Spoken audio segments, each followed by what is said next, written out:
I learned through osmosis from Bret. To have a talent like that down at WCW at the time when I felt as though everyone was trying to expose me and push me in the wrong direction, I saw in him an ally. What up, everyone? Shakiel Mahjouri here for CBS Sports, and you know who this is. He is a four-time world champion, WWE Hall of Famer, and one of the stars of A&E's Biography series. He's gone one-on-one with Hulk Hogan, Roman Reigns, and while I'm very much Gilbert than The Rock, today I'm next. Goldberg, how's it going, my man? Great setup, dude. That was class. Hey, man, coming from you, that's a big compliment. So I'll keep it going. It takes a lot of practice, and can't say always good and perfect, but feeling good here in the presence of a champ like you. Great promo, dude. I appreciate it, brother. So before we get, because I always forget, guys, you know what you got to do. It's me and Goldberg. Subscribe, thumbs up, notification bell. All that stuff goes such a long way to helping us do what we do. Goldberg, we've got your A&E Biography series coming up, so I think the best place to start, for people who may be newer fans to pro wrestling, to WWE, maybe didn't get to experience in real time the streak, the rise of Goldberg, what I'd like from you is the Goldberg Starter Pack, a time capsule. 5 matches from your career that people should see if they want to get like a sample of the whole Goldberg experience. Oh, God. I'd have to say, quite obviously, my first one against Hugh Morris. That was definitely the beginning. Hugh Morris, the U.S. Championship, Colorado Springs against Raven and the Flock, Sting, and Goldberg for the first time, which was an absolute dream of mine. And there's no way I can glaze over Dallas Page and I. I learned a hell of a lot in that match, and it's probably 5 times as long as any match I'd ever gone prior to that one. And then let's just say Brock. Yeah. And I'm going to say Brock at Mania, the first time we wrestled. Wow, really? Yeah, because everybody's got to see that. It was a cluster.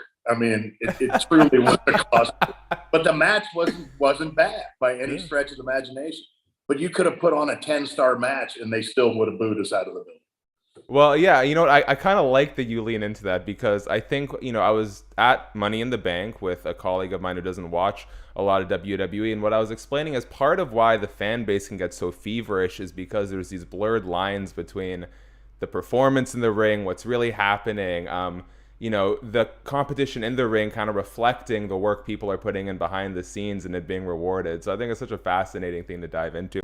One thing that we don't talk a lot about, but we talk about WCW, we talk about WWE, but you did have about a year in between there where you had All Japan Pro Wrestling. I was just watching a video today.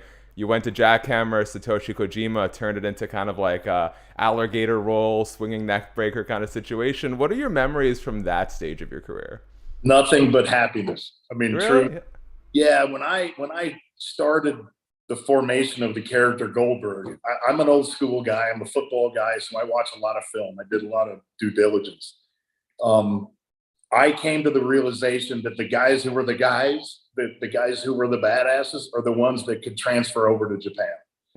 It was a completely different style of wrestling. It was more shoot, it was more MMA, it was more pancrase, it was more reality. And those guys didn't bitch if you hit them.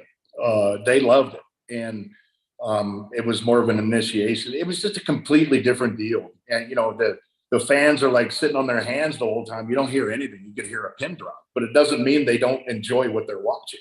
Mm-hmm. It's out of respect. So it was a completely different culture. It was a place that I'd wanted to go for a very long period of time. I played in the Japan Bowl in football, my 1980, whatever the heck it was. But that was the only time I'd been there, and I wanted to go back. And like I said, Hogan, and the big badasses are the guys that were able to translate over to the Japanese audience. And it was an absolute honor and a privilege to be over there and perform. That's amazing. I know your leg was wrapped up, and I think you had suffered an injury before going to AJPW in some sort of, I think it was like a Grand Prix racing kind of situation. What was the decision behind that sort of alligator role? Was it the injury, or was it you just trying to kind of introduce something new into your repertoire? Oh, it was new. It was like the Twister, man. It was something different. It was something completely different. I hadn't done it in WWE. I don't think I ever did it in WWE. I did it in WCW a number of times, but it was another shoot move, and it was a lot of fun. Oh yeah, well, an alligator roll into an anaconda choke, personal favorite. But again, we got to have the MMA talk another time, unfortunately. Okay. I put in some fan questions, as I always do, and you know how the internet can be. Some people, the fandom just oozes out. Others, a little too much sting on their questions, no pun intended. But you said you're open to talking about whatever, and I think if you sift through some of those questions, there's actually some interesting stuff to get into. So the first one I want to kind of tackle here is obviously fans weren't super pleased with how the streak ended for you. But if we kind of look back on it, hindsight being what it is, do you have any ideas for how you would have liked the streak to end? Yeah, I mean, it's kind of common knowledge at this point, but I wanted a different type of taser. I wanted it to be more realistic. I actually wanted the one that they shoot in you and they light you up with. Yeah. So you still want the taser, though? That stays. Oh, 100%. Yeah. I mean, I thought that was, you had to come with something out of the ordinary to take a dude like me down. And I think that would have been pretty cool. But and like I said, I'm not a booker by any stretch of the imagination. I don't have the imagination to do it, but I don't know, run me over with a truck or something. I got okay. What is it? I know. I know you've expressed the authenticity. Maybe it's your MMA background. I know you used to own a gym and work with guys like Kevin Randleman, Randy Couture. But it's like Goldberg has no. In fact, I'd argue sometimes you seem to lean into pain, whether it's the glass in the window or getting shot with tasers. Like, what is it in you that drives you to sort of make these performances as authentic as you do? It's me. It's as a human being. It's just me. I'm a meathead, man, and I like to go above and beyond, and I like to headbutt doors. I have to get into that special place, and I can't do it unless I do certain things. And there are certain people that you look to go above and beyond when it comes to physicality and when it comes to effort. And I'd like to think that throughout the years, I've been one of those guys. The method acting, we call it. Yeah. Unfortunately, on my end, I ended up injuring myself more than anything else. But it is what it is. It's been a fantastic career. So clearly, it's been a net positive. Hey, that segment on WCW when I hit the limousine was the highest rated segment on cable television at the time. There we go. The streak, 173. I've read that, and personally, I feel like the story is more important than the statistics, but I've read that number may be a little inflated. Is there any truth? And if so, was there a creative decision and kind of wanting to make that number as big as possible? Like, why that direction? No, I mean, literally, I don't know at what point they truly grabbed a hold of the streak and had like a finality to it. But I think it was something that they fed off the fans week after week. And I think they gave the fans what they wanted. As far as inflation is concerned, I think I wrestled Jerry Flynn like 5 or 6 times during that. But I can't tell you as to whether it was truly inflated or not. It probably was, but it's the world of wrestling. Again, and The Miz had a very poignant statement. It's like, it didn't matter. One week it said 15, the next week it said 5. That's not what you were there for. You were there to see Goldberg crush a fool. I just showed up and did what they told me to do, 100%. Man. Reflecting on, I know you and Chris Jericho did get to work together in WWE a number of times. Looking back, and Chris Jericho has been such a great guy in terms of reinventing yourself. You yourself have had these wonderful comebacks. Any desire in hindsight to kind of go back and put something kind of cool together? Because you guys are just both so good at what you do. I'd love to, man. I really would. Chris and I have had a fairly rocky relationship throughout the years, but we're kind of the same guy a little bit.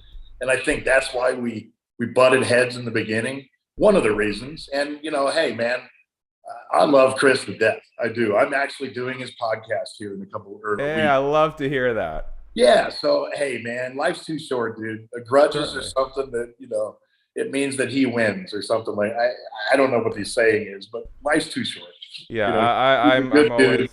He's always come to bat for me, which was truly heart wrenching for me. I mean, it was to know that we've been through what we went through, and this dude would go to bat for me. I mean, that just shows what a good freaking dude he is.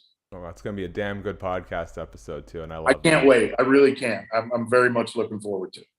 The only dirt sheety thing I do want to ask you, you had the match against the Fiend. I know a lot of people were sort of upset. Actually, they were upset prior to that. They were upset over the Hell in a Cell match with Seth Rollins, but it looked like Bray was set for something so big, and it kind of came crashing down. Is there any truth? Because I would like you to be able to defend yourself that Bray was supposed to win that match, and then you sort of objected and suggested that you should win the match?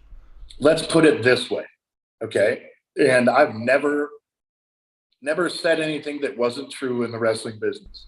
When I'm a talent and I do what the boss tells me to do. I flew to Saudi Arabia knowing that I was going to lose. Then somehow it changed and the finish was different. And it surely wasn't me, because it's an extremely selfish move, number one, to do. Number two, then truly it wouldn't be about the business, it'd be about myself. And number three, who the hell am I as a part-time guy to come in and demand anything? Truly, I mean, I'm not. Vince gave me opportunities that, maybe I didn't deserve in the past. And I owe that man just about everything. So why in God's name first and foremost, I've never said no to putting anybody over. Maybe back at WCW, I didn't agree with putting Jericho over or something like that.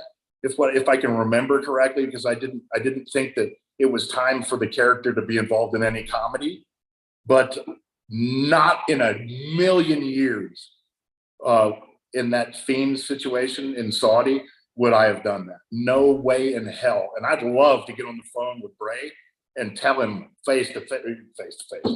I'd love to see him face to face and make sure that there's not 1% of his being that believes that I changed that match.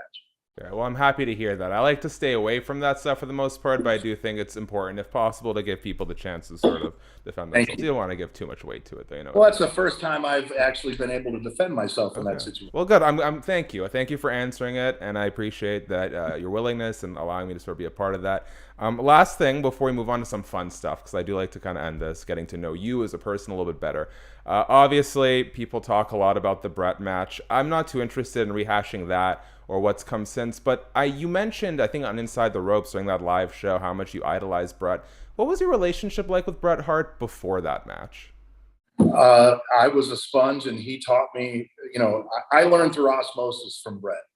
To have a talent like that down at WCW at the time, when I felt as though everyone was trying to expose me and push me in the wrong direction, I saw in him an ally. And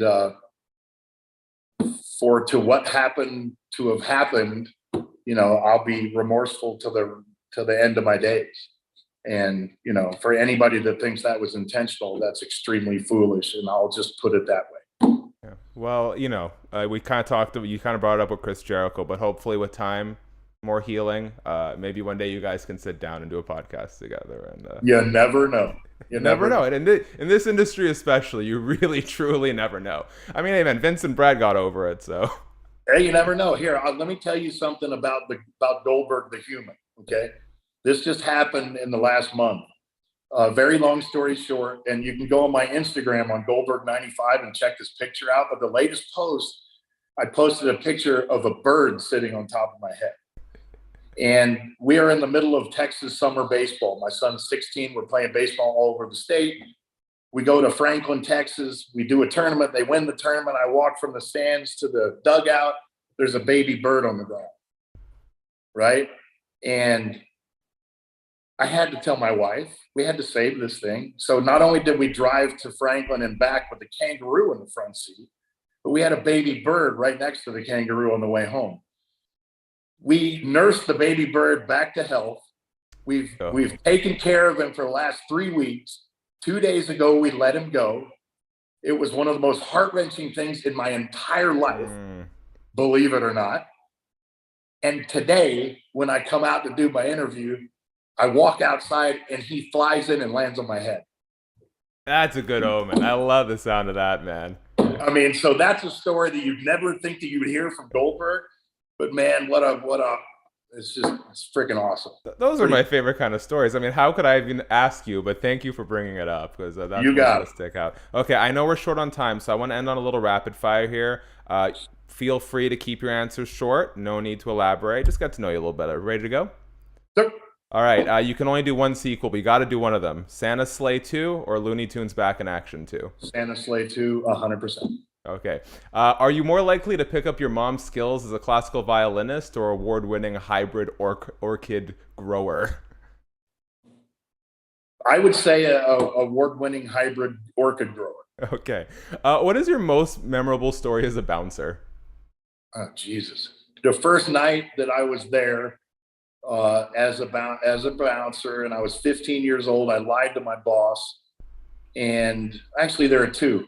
The boss and a bunch of other of the bouncers ripped a guy's scalp off his head, literally throwing him out. Or the night that he found out that I was underage because of the all-city football team that came out in the local paper, and he brought me into his office. Amazing. Two last ones very quickly. I don't know how much your pulse is on the finger, but which active professional wrestler right now is the next Goldberg? Bronn Breakker.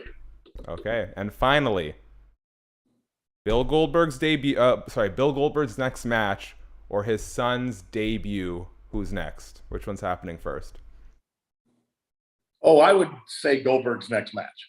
Amazing. Love it. He's got football season coming up. Certainly. Well, I can't wait for the day. Maybe a tag team match would be great to have. So until then, Bill, thank you so much for your time. I feel like we could do this for so much longer. One day, hopefully we will. I want to leave you with the last word, so I'll do my part very quickly. Thank you to CBS Sports, as always, for empowering this video. If you're still here, you know what you got to do. Thumbs up, subscribe, notification bell. Let us know, what is your favorite match in Goldberg's illustrious career? Is it the streak? Is it the WWE run? Maybe All Japan Pro Wrestling? Let us know. Goldberg, if there's anything you want to let the people know, whether it's your A&E Biography series or anything else you got going on, please let them know, my man. Well, we got my new CBD line coming out next week, Talent. We got that. And number two, I've done a lot of these, but I must say that you're quite professional at what you do. And anybody out there who's not subscribing to your podcast already, hit that subscribe button.